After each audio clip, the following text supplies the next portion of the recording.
And I think that is probably the #1 descriptor I would use to describe a love supreme. It is an emotional journey, emotion, energy. It is an exciting listen.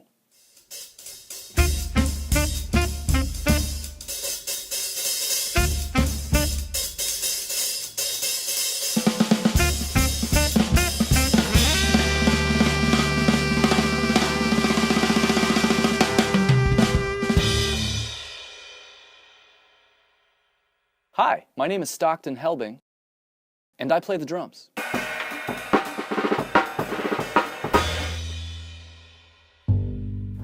Jazz music is a unique form of art that was created right here in the United States.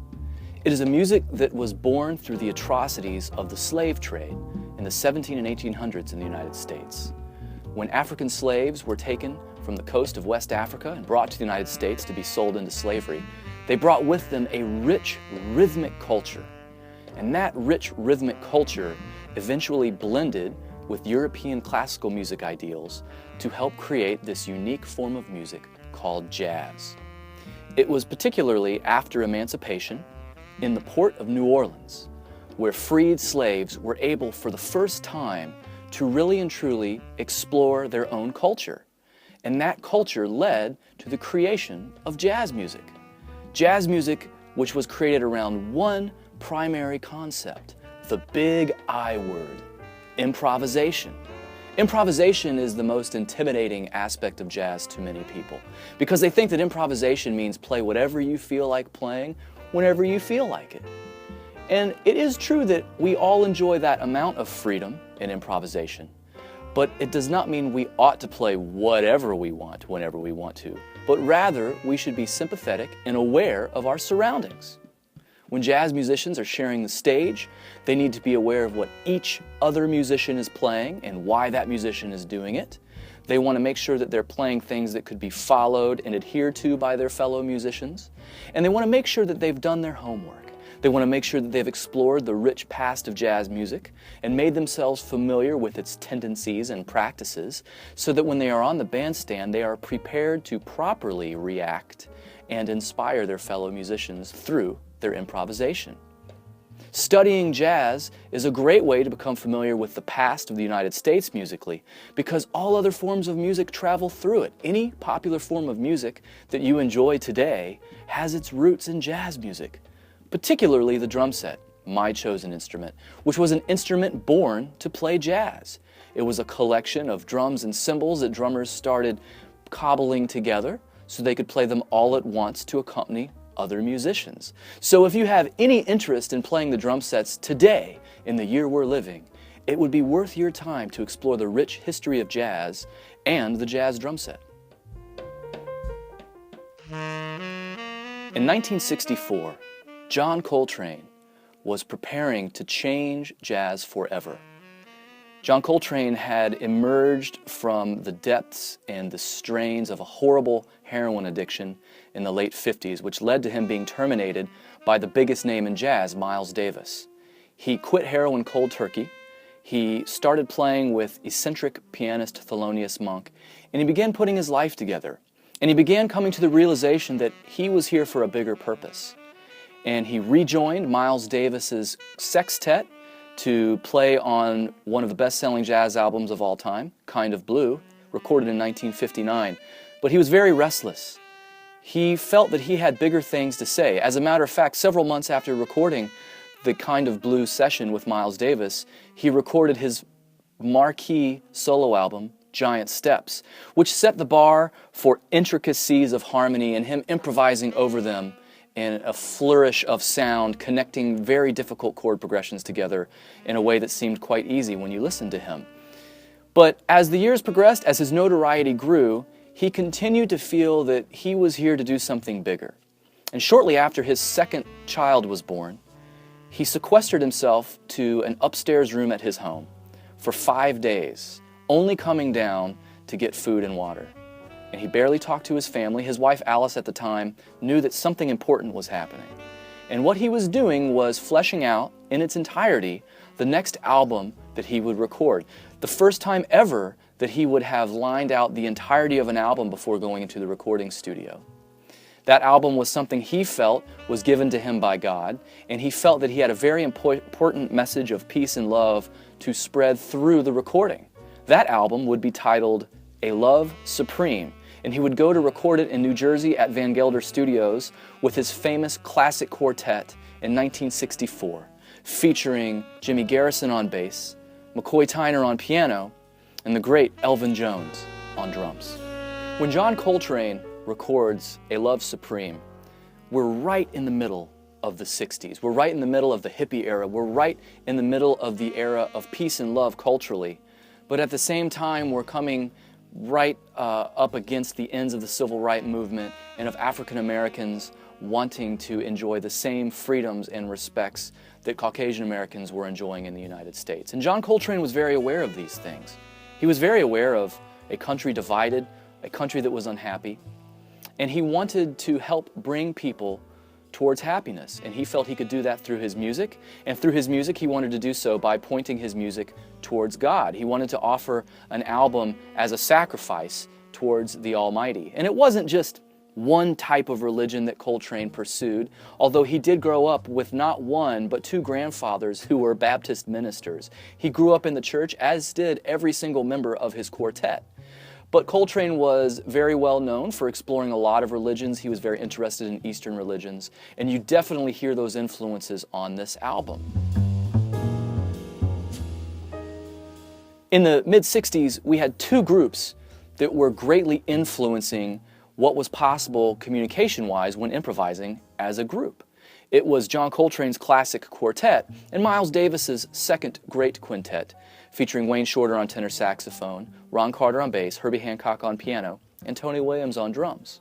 What's really fascinating to me is how Coltrane's quartet and Miles Davis's quintet went about these things in very different ways. As much as I love Miles Davis's second great quintet, there's a certain feeling of technicality always that I don't get when I'm listening to the classic Coltrane quartet. And with A Love Supreme, we hear them displaying their full level of familiarity and awareness of each other. Whether it be the communication of Elvin Jones's drumming propelling John Coltrane chorus after chorus, or the polyrhythmic hookups that we hear from McCoy Tyner's piano comping and Elvin Jones's intricate comping, or that rock-solid foundation that Jimmy Garrison presents on the bass that allows all of these explorations by his other three bandmates. This band is showing the heights of what's possible, and most importantly, doing all of these things to continuously reach a higher and higher emotional feeling in the music. And I think that is probably the number one descriptor I would use to describe A Love Supreme. It is an emotional journey, emotion, energy. It is an exciting listen.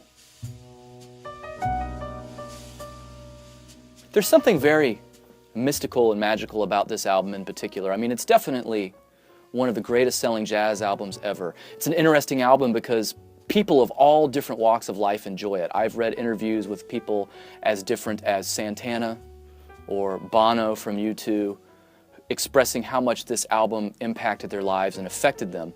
And I am definitely no different. When I heard the album for the first time, quite frankly, it was overwhelming. It's a very strong, aggressive sound when you listen to this album. It's high information music. And if you have no familiarity with John Coltrane, it will be particularly shocking the first time you hear it.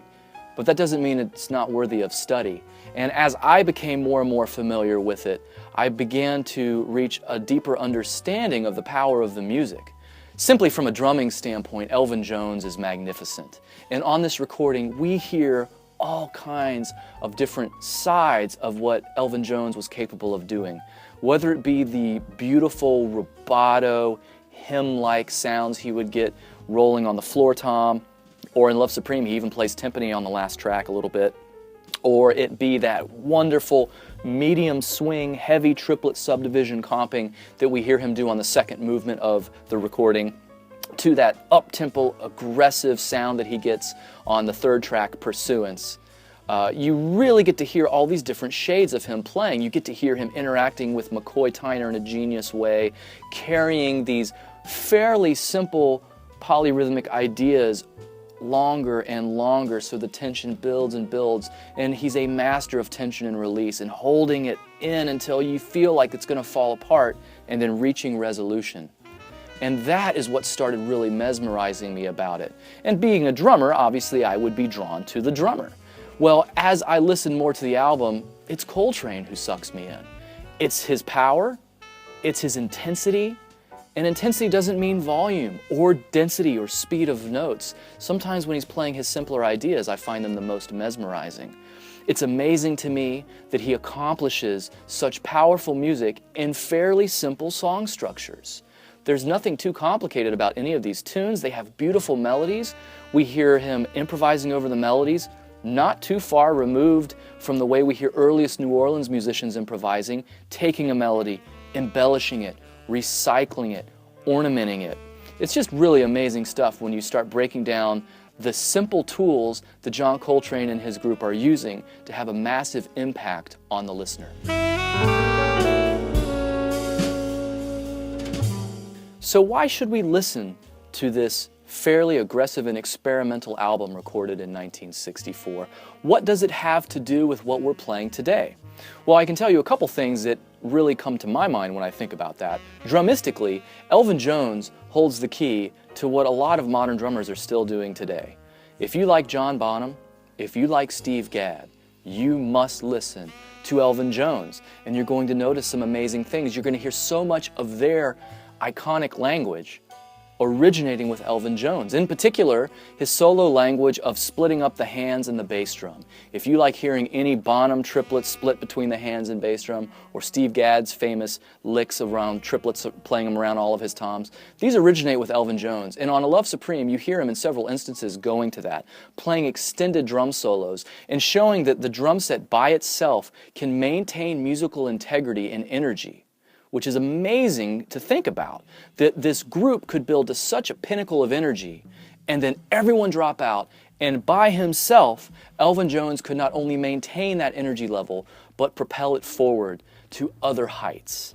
So this is an album definitely worthy of study no matter what you're interested in now. And as with all jazz music, especially you drummers out there, if you really want to start learning about it, after you have listened to the album by yourself, I would recommend headphones on, eyes closed.